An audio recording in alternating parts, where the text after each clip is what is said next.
Hello छात्रों, कैसे हैं आप लोग। जैसे कि आप लोग जान रहे हैं कि पिछले वीडियो में हमने देखा था प्रकाश के प्रवर्तन से जुड़ा हुआ, और आज का जो वीडियो है ये वीडियो नंबर 2 है, प्रकाश का प्रवर्तन से ही है। और पिछले वीडियो में जो प्रकाश के प्रवर्तन के बारे में पढ़ा था तो उसमें हमने पढ़ा था कि प्रकाश किसे कहते हैं, प्रकाश के अनुसार वस्तुएं कितने प्रकार की होती है, किसी वस्तु को हम कैसे देख पाते हैं, और इसके साथ ही साथ हम देखे थे किरण के बारे में, किरण पुंज के बारे में। इसके अलावा किरण पुंज कितने प्रकार के होता है इसके बारे में हम लोग जाने थे। और क्या जाने थे हम लोग, किरण पुंज के बाद हम लोगों ने देखा था पारदर्शी पदार्थ, अपारदर्शी पदार्थ और पारभासी पदार्थों के बारे में। और साथ ही साथ हम जितने भी चीज़ ये सारे बताएं, इन सारे का उदाहरणों के बारे में भी हम लोग पढ़ें। आज का जो वीडियो है उसमें हम लोग इसके आगे के पढ़ेंगे, जैसे प्रकाश का प्रवर्तन किसे कहते हैं। आज इस क्वेश्चन से हम लोग शुरुआत करते हैं। तो आइए हम लोग पहले शुरुआत करते हैं। अगर आपको इन सारे चीज़ों के बारे में अभी भी क्लियर नहीं है तो एक बार फिर से पुनः उसी वीडियो को देखिए। आपको पक्का गारंटी देते हैं कि वो वीडियो देखने के बाद आपको सारा का सारा डाउट क्लियर हो जाएगा। तो पिछले वीडियो को एक बार ज़रूर देखें, अगर पिछले वीडियो को आप नहीं देख पाए हैं तो, या आपको समझ में नहीं आया है तो आइए हम लोग आज जो है उसके आगे के टॉपिकों को जानने का प्रयास करते हैं। तो आज के टॉपिक में हम लोग पढ़ेंगे प्रकाश के प्रवर्तन के परिभाषा। पहला यही आपका टॉपिक होगा, प्रकाश के प्रवर्तन। प्रकाश के इंग्लिश में बोलते हैं इसको reflection of light. Reflection of light. Reflection of light क्या है, इस टॉपिक को समझने के लिए सबसे पहले आपको क्या बनाना पड़ेगा, इसका रिफ्लेक्शन ऑफ लाइट का एक फिगर बनाना पड़ेगा। तो रिफ्लेक्शन ऑफ लाइट का फिगर कैसे बनाएंगे, सबसे पहले देखिए, ये एक मिरर है, दर्पण है। मिरर को हिंदी में दर्पण बोलते हैं। ये एक दर्पण है, और जो ये बना रहे हैं नीचे की तरफ, ये कलई किया गया है, दूसरे तरफ पेंट किया गया है। कलई कहिए या पेंट कहिए, तो ये पेंट किया गया है, ये दर्पण है। और इस दर्पण में हम लोग देखेंगे कि इस दर्पण में एक चीज़ और दिखाना होगा, जैसे आपका क्या बोलते हैं इसको, अभिलंब को दिखाना होगा पहले। तो ये अभिलंब है, अभिलंब का मतलब हुआ लंब, दर्पण पर लंब, दर्पण पर लंब। और दर्पण पर लंब को अभिलंब बोला जाता है। और जो प्रकाश आती है उसको आपतित किरण कहते हैं। जैसे देखिए, ये प्रकाश इस दर्पण पर आकर टकरा रही है, तो ये हमारा क्या हुआ, आपतित किरण है, आ रही है। ये कहाँ से आ रही है, तो किसी प्रकाश स्रोत से। प्रकाश स्रोत किसको कहते हैं, जिस वस्तु से प्रकाश निकलता है उसको प्रकाश स्रोत बोला जाता है। तो इससे प्रकाश ये आ रहा है और दर्पण से टकरा रहा है।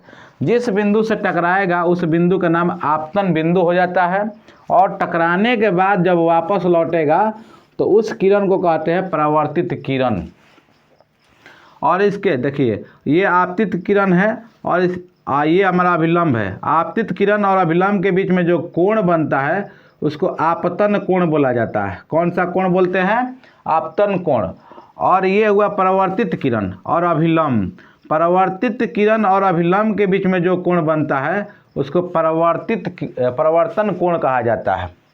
तो इस तरह से आपको कुछ बेसिक जानकारी के बारे में आपको बताएं, फिर से एक बार हम आपको बताएंगे, लेकिन पहले इसका परिभाषा को एक बार फिर से देख लेते हैं पहले, तब जाकर फिर से एक बार हम आपको बताएंगे।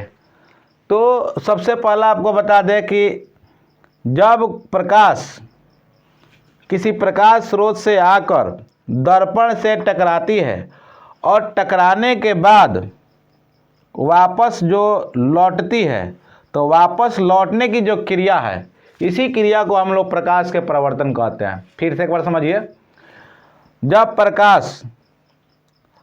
प्रकाश किसी प्रकाश स्रोत से आकर दर्पण से टकराती है और टकराने के बाद जब वापस लौटती है, तो वापस लौटने की घटना को क्या कहते हैं, प्रकाश के परावर्तन कहते हैं।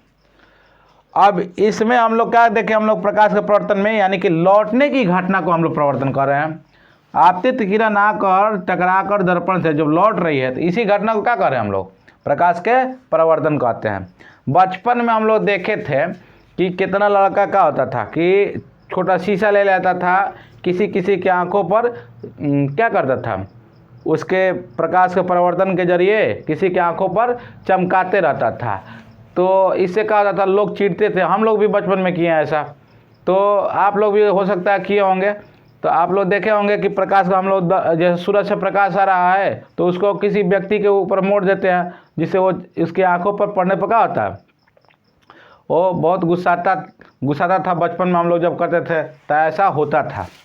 तो उसी घटना, जो घटना हम लोग उस समय हुआ था, वही घटना में प्रकाश का परिवर्तन था, और जो कि आज हम लोग 10th क्लास में पढ़ रहे हैं। इसके पहले आप बिहार बोर्ड के सिलेबस में देखिएगा तो ये क्लास 8 में भी पढ़ना है, तो क्लास 8 में भी पढ़ना होगा। आइए अब हम लोग जानते हैं प्रकाश के परिवर्तन के बारे में। प्रकाश के परिवर्तन को अगर बड़े विस्तार से जाने कि प्रकाश का परिवर्तन तो हम लोग जान गए परिभाषा किसे कहते हैं, यानी कि लौटने की जो घटना है प्रकाश के दर्पण से टकराने के बाद वापस लौटने की घटना क्या कहलाता है, प्रकाश के परावर्तन। ये तो हम लोग समझ लिया था।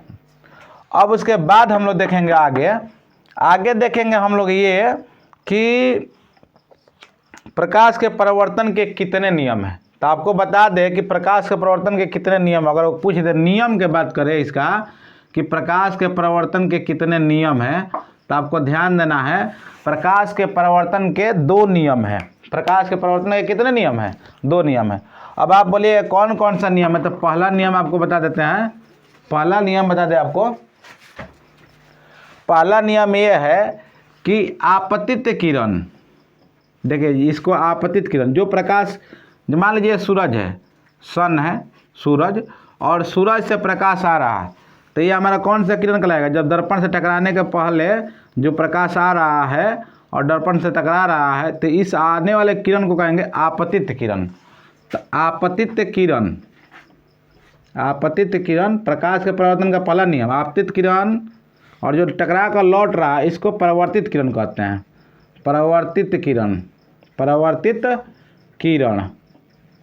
और तीसरा जो है, इस पर जो लंब डाला गया है, अभिलंब, यानी तीसरा क्या होगा, अभिलंब।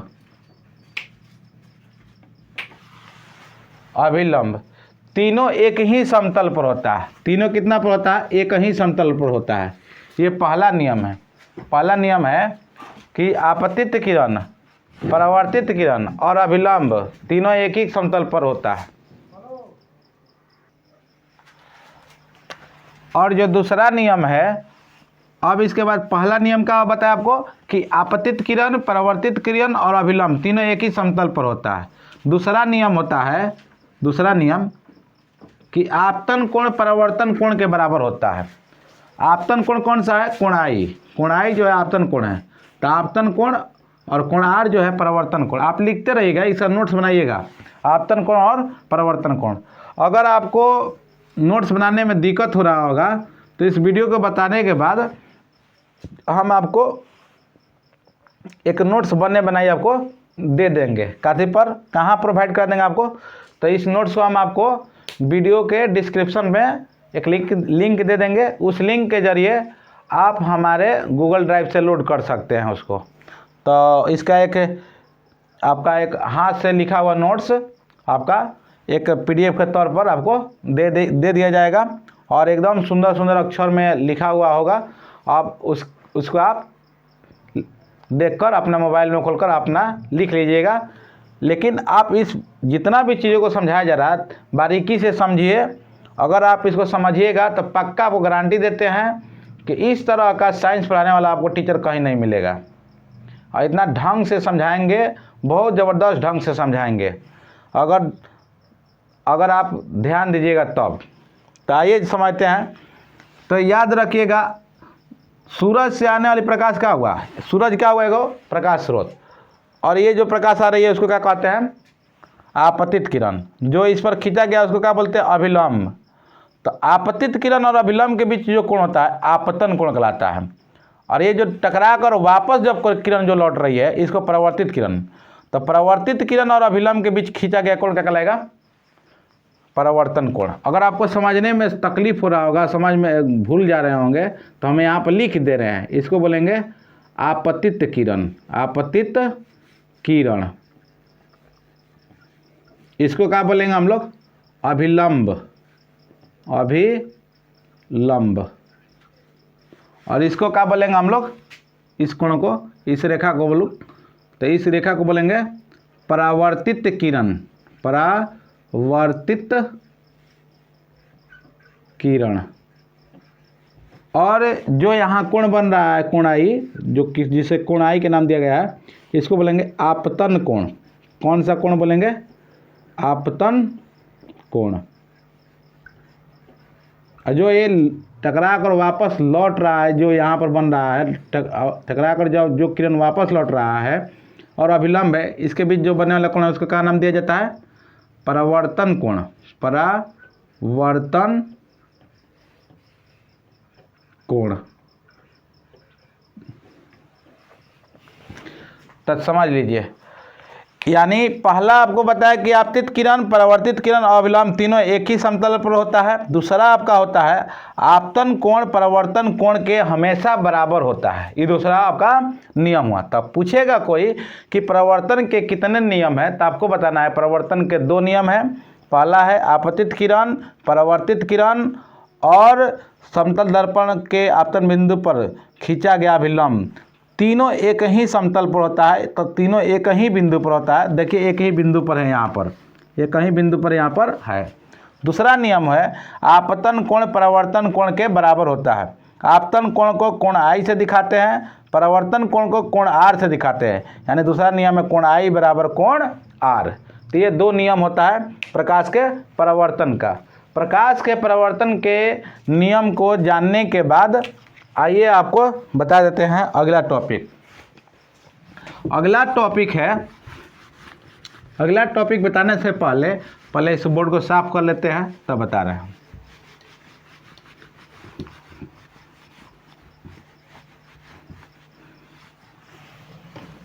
अब अगला टॉपिक में हम लोग देखेंगे, क्या देखेंगे अगला टॉपिक में? तो अगला टॉपिक में अब हम लोग देखेंगे, अभी आपको बताएं कि जब प्रकाश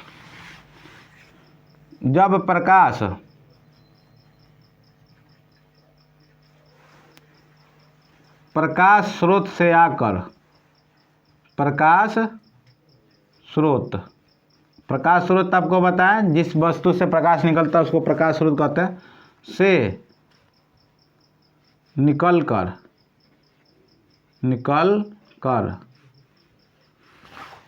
जब प्रकाश स्रोत से निकलकर दर्पण के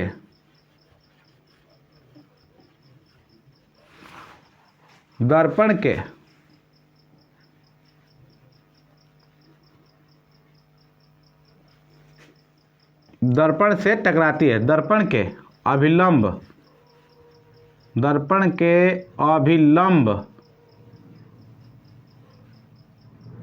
पर आते हुए दर्पण से टकराए, दर्पण से टकराती है,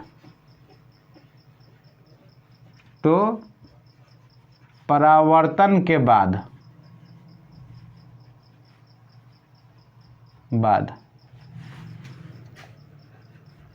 कहाँ से गुजरती है? कहाँ से?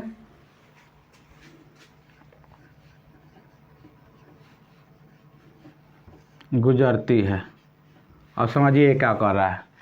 इस क्वेश्चन में कहने वाला है कि जैसे मान लीजिए कि ये दर्पण है, दर्पण में हम अभी आपको बताया कि इधर ऐसे कर देंगे, तो इसका मतलब हुआ कि हम दर्पण में क्या कर दिए? कलई कर दिए, पेंट कर दिए एक तरफ से, और इसमें कोई प्रकाश आ रहा है। जैसे मान लीजिए कि ये प्रकाश आ रहा है, मतलब अभिलंब बना लीजिए वो अभिलंब, और इसमें प्रकाश आ रहा है। यहाँ पर दर्पण से टकराया, वापस लौटता है। ये प्रकाश आपका ऐसे ना कर सीधे आपका अभिलंब पर ही आ जाए, इसी पर आ जाए, इस अभिलंब पर ही आ जाए, इस अभिलंब पर सीधा आपतित हो जाए। इस पर आ रहा है, तो प्रवर्तन के बाद कहाँ से गुजरेगा, यानी कि बनने वाला यहाँ पर देखिएगा तो आपतन कोण कितना हो जाएगा। अब मान लीजिए कि ये कोण है, या ऐसा बना रहा था ठीक है, लेकिन ये कोण का जो दूसरा भाग है इसी पर दोनों हो जाए तो बनने वाला कोण का मान कितना हो जाएगा, 0 डिग्री। यानी कि आपतन कोण का मान यह कितना हो गया, 0 डिग्री। कि जब अभिलंबे पर कोई वस्तु प्रकाश आ रहा है, आपतित किरण आपका अभिलंबे पर आए, तो प्रवर्तन के बाद भी आपका आपतन कोण, अपवर्तन कोण आप जानते हैं कि 0 होता है। तो आपतन कोण यहाँ बन रहा है 0, तो प्रवर्तन कोण भी कितना बनेगा, 0 बनेगा, क्योंकि यहाँ पर मिलाइए कि अभिलंब इसी पर है, आपतित किरण इसी पर आ रहा है, तो दोनों के बीच बनने वाला कोण कितना हुआ, दोनों के बीच तो कोई कोण बन में नहीं क्या, ऐसा बनता तब ना कोण बनता भी टाइप का, लेकिन यहाँ तो कोई कोण नहीं बना, यानी कि एकदम उसी पर आया तो कोण 0 हो गया, तो प्रवर्तन कोण का मान भी कितना हो जाएगा, 0, क्योंकि आपतन कोण का मान किसके बराबर होता है, प्रवर्तन कोण का मान, यानी कि उसी पथ पर वापस लौट जाएगा। इस क्वेश्चन का आंसर होगा कि जब आप प्रकाश स्रोत से निकलकर दर्पण के अभिलंब पर आते हुए दर्पण से टकराती है तो प्रवर्तन के बाद कहाँ से गुजरती है, ये लिखा हुआ था। तो प्रवर्तन के बाद उसी पथ पर वापस लौट जाएगी, मतलब ये इस पथ पर आया, इस पथ पर ऐसे देखिए खींच दे रहे फिर से, इस पथ पर आया और इसी पथ पर वापस लौट जाएगा। तो लिखिएगा दर्पण से प्रवर्तन के बाद, दर्पण से परावर्तन के बाद पुनः उसी पथ पर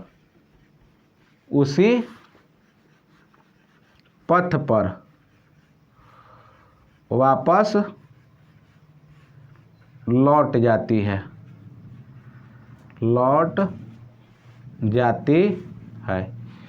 इसका आंसर ऐसे हुआ, ये इसका क्या हुआ आंसर, और इसका फिगर हुआ ये वाला, इसी पथ पर आया और इसी पथ पर वापस लौट गया, यानी बनने वाला कोण आपतन कोण भी 0, प्रवर्तन कोण भी 0, यानी जिस पथ पर आएगा उसी पथ पर वापस लौट जाता है।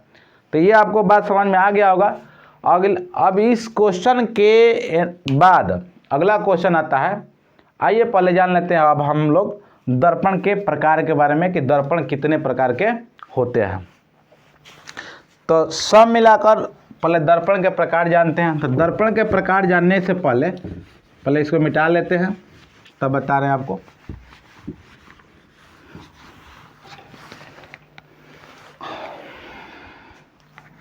अब हम लोग चलेंगे दर्पण के प्रकार। दर्पण के प्रकार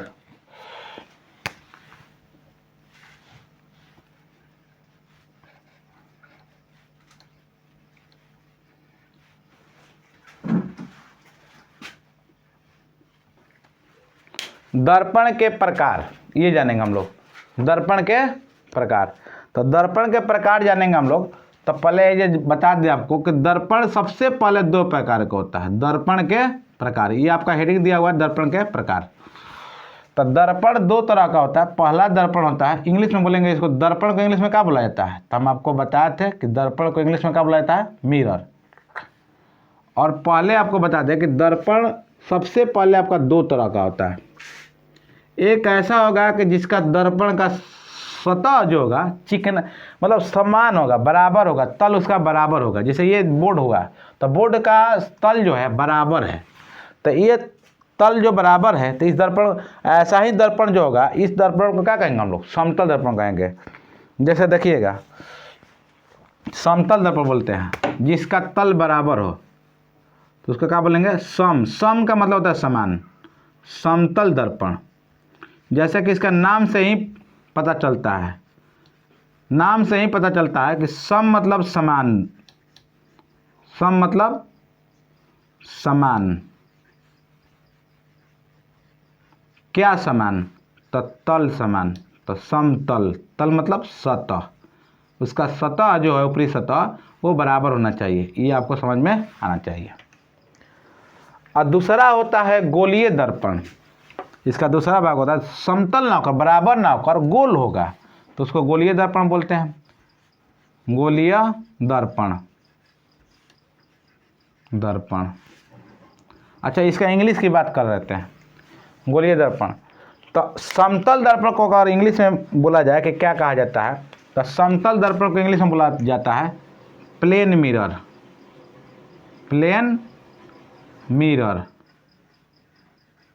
प्लेन मिरर बोला जाता है। और गोलीय दर्पण को अगर बोला जाए कि इंग्लिश में क्या बोला जाता है, तो स्फेरिकल मिरर बोला जाता है।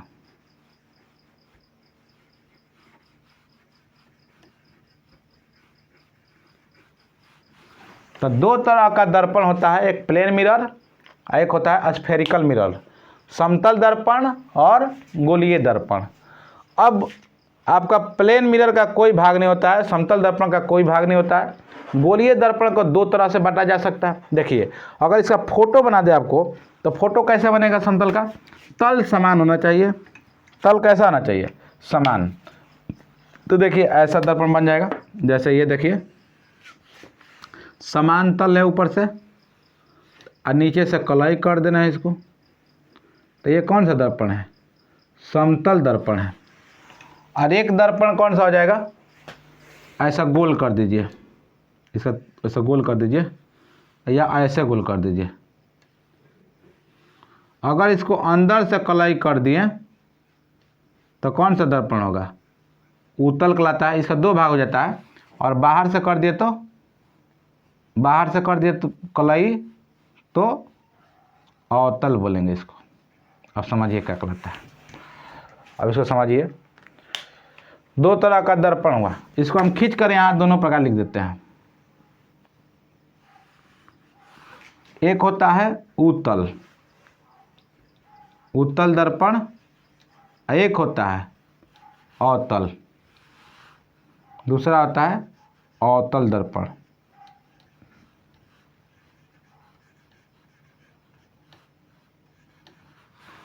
दर्पण है ये। तो अब देखिए, इसको इंग्लिश में अगर बोला जाए तो इसको बोलते हैं कन्वेक्स मिरर।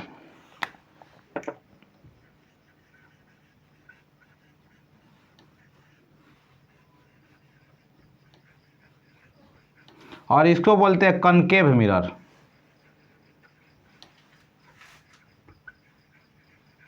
तो दो तरह का दर्पण होता है। अब इसमें से कौन सा अवतल है? देखिए, गोल होगा लेकिन इस पर निर्भर नहीं करता है। अब इसमें पॉलिश पर निर्भर करता है। अगर अंदर से पॉलिश कर दी तो इसकी बाहरी सतह उठा हुआ है, बाहर से निकला हुआ है। तो जो बाहर से निकला हुआ है, तो ये दर्पण एक नंबर मान लेते हैं इसको। और ये दर्पण जो है आपका एक नंबर है, यानी कि ये दर्पण जो हमारा उत्तल दर्पण हो गया। और दो नंबर में अवतल को जब बता दे रहे हैं, तो जो जिसका सतह अंदर की ओर धंसा हुआ है, तो ये दो नंबर, ये दो नंबर से मिला लीजिएगा। तो जो आपका फोटो बता दिया गया और समतल दर्पण का भी बता दिया, ये दोनों मिलाकर गोलीय दर्पण हो जाता है। और बस फर्क कितना होता है, गोलीय दर्पण क्यों दो प्रकार का होता है, उसके कलई पर निर्भर करता है। अगर अंदर से पेंट कर दिया गया, अब बाहरी सतह से फोटो बनेगा या प्रकाश का परिवर्तन होगा, तो ये जो दर्पण होगा आपका गोलीय दर्पण का, ये आपका होगा उत्तल दर्पण। उत्तल दर्पण में क्या होता है, जिसका सतह क्या हो, बाहर से उठा हुआ हो, निकला हुआ है बाहर से, अंदर से कलई किया हुआ है। अवतल दर्पण में क्या होता है कि बाहर से कलई किया हुआ होता है और अंदर से क्या होता है, कोई प्रकाश का परिवर्तन होता है, फोटो जो बनता है। तो ये आपको समझ में आ गया। दर्पण कौ तरह का हुआ? तो दो तरह का दर्पण हुआ, एक अवतल और एक उत्तल। इंग्लिश में बोला जाए तो कन्वेक्स मिरर, और अवतल को कहेंगे कनकेव मिरर। दो तरह के दर्पण होता है। अगर कुल मिलाकर बोला जाए मोटा मोटी कौ तरह का दर्पण, तो पहला दर्पण इसको मान लीजिएगा, दूसरा दर्पण इसको, तीसरा दर्पण ये, कुल मिलाकर आपका तीन तरह का। ऐसा मुख्य दर्पण बोला जाएगा कौ तरह का होता है, तो दो तरह का बताइएगा। एक मुख्य रूप से एक समतल दर्पण, एक गोलीय दर्पण। और गोलीय दर्पण बोला जाएगा कौ तरह का होता है, तब आपको तीन तरह का बताइए, दो तरह का बताइएगा, एक उत्तल और एक अवतल। और परिभाषा आपको देना होगा तो हम आपको एक एक करके बता देते हैं। तो इस तरह से आपका दर्पण के कुल प्रकार हुआ। अब दर्पण के प्रकार के बाद अब इसके परिभाषा जान लेते हैं। दर्पण, सबसे पहले दर्पण का परिभाषा जानते हैं। तो दर्पण क्या होता है? तो दर्पण का परिभाषा आप लिख सकते हैं अपने से, लेकिन अगर नहीं जानकारी है तो आपको बता देते हैं। वह परावर्तक सतह, परावर्तक सतह, परावर्तक सतह किसको कहते हैं? जिसमें परावर्तन होता है उसको परावर्तक सतह। वह परावर्तक सतह जिसका जिसके एक तरफ कलाई किया रहता है, एक तरफ क्या किया रहता है, कलाई किया रहता है, कलाई यानी कि पेंट किया रहता है, कलाई किया रहता है, उसको क्या बोलते हैं, दर्पण बोला जाता है। क्लियर है। वह प्रवर्तक सतह जिसके एक तरफ कलाई किया रहता है दर्पण कहलाता है। और समतल दर्पण किसको कहते हैं, वह दर्पण जिसके तल समान होता है समतल दर्पण कहलाता है। आप लिख ले सकते हैं यहाँ पर, इसका अर्थ भी बता दिए। और गोलीय दर्पण किसको करेंगे, तो वह दर्पण जो किसी खोखले गोले का भाग होता है, जो किसी खोखले गोले का भाग होता है, किसी खोखले गोले का। आप देखिएगा गोलीय दर्पण में देखिएगा कि ये पूरा पूरा गोल नहीं होता है, ये किसी खोखले गोले का भाग होता है। मतलब अगर इसको हटा दिया जाए तो ये आपका इतना ही होता है, मान लीजिए इतना ही होता है। अगर इसे पॉलिश अगर बाहर से कर दिए और अंदर से कर दिए, इस पर निर्भर करता है अवतल और उत्तल। इसका दो भाग होता है गोलीय का, एक अवतल एक उत्तल। तो आप जानते हैं इसके ये उत्तल अवतल तो ये आपका कलाई पर निर्भर करता है। अंदर पॉलिश कर रहे हैं तो उत्तल हो गया, बाहर पॉलिश कर रहे हैं तो अवतल हो जाएगा। तो इस तरह से निर्भर करता है। तो गोलीय दर्पण किसको कहते हैं, वह दर्पण जो किसी खोखले गोले का भाग होता है गोलीय दर्पण कहलाता है। अब गोलीय दर्पण के बाद उत्तल दर्पण का परिभाषा कैसे लिखेंगे, तो आपको ऐसे लिखना है कि वह गोलीय दर्पण, अब आपको गोलीय दर्पण लगा कर परिभाषा देना होगा कि वह गोलीय दर्पण जिसके आंतरिक भाग में कलाई किया रहता है और बाहरी भाग से परावर्तन की क्रिया होती है। अब याद कैसे कीजिएगा, तो याद करने का आपको ट्रिक बता देते हैं हम, लेकिन ट्रिक बताएंगे बाद में। पहले आप एक परिभाषा इसका भी पहले जान लेते हैं, तब आपको बताते हैं। अवतल दर्पण की परिभाषा कैसे दीजिएगा, तो वह दर्पण जिसका अंदर का भाग कलाई किया रहता है और बाहरी भाग पर, देखिए आपसे समझिए गड़बड़ हो गया, वह दर्पण जिसके बाहरी भाग पर कलाई किया रहता है और अंदर वाला भाग पर परावर्तन की क्रिया होता है, उसको क्या कहते हैं, अवतल दर्पण कहते हैं। अब देखिए आपको बता देते हैं कैसे होगा, इसका एगो ट्रिक बता देते हैं। ट्रिक क्या है, अब ऊ लगा है तो ऊ से उठल हो जाएगा, ऊ से उठल। इसको अगर ठेस भाषा में, भोजपुरी भाषा में अगर जानिएगा तो ऊपर की जो बाहर निकला रहता है उसको उठल बोला जाता है। तो उठल हो जाएगा, उठल। इसका सतह जो होगा जिससे फोटो बनेगा उसका क्या होगा, उठल होगा। तो उत्तल हो जाएगा, उठल और उत्तल आपको समझ में आ जाएगा। और अवतल दिया है तो अ पकड़िए, इसको अ से अंदर होता है, देखिए अ से अंदर। तो आपको कैसे बताना होगा, ये आपको ट्रिक है। तो इसको आपको बताना होगा अवतल को कि अ से अंदर और उ से उठल। तो उत्तल दर्पण में होता है कि उठल रहता है, उसका प्रवर्तक सतह जिस पर फोटो बनता है। और अवतल दर्पण का ट्रिक होता है कि अंदर की ओर धंसा रहता है। तो आपको समझ में आएगा कि ओ ये अंदर की ओर धंसा हुआ है, इसका मतलब क्या हो जाएगा, अवतल दर्पण है। कौन सा सतह अंदर की ओर धंसा हुआ, जिधर प्रकाश का प्रवर्तन होता है। और कौन सा सतह इसका उठल रहेगा उत्तल दर्पण में, जिसका प्रकाश का परिवर्तन होता है। तो आपको ये दोनों आपको समझ लेना है। इस तरह से हमने दर्पण के परिभाषा हम लोग देख लिया। दर्पण के परिभाषा देखने के बाद अब हम लोग देखेंगे गोलीय दर्पण में विभिन्न भागों के बारे में जानकारी प्राप्त करेंगे।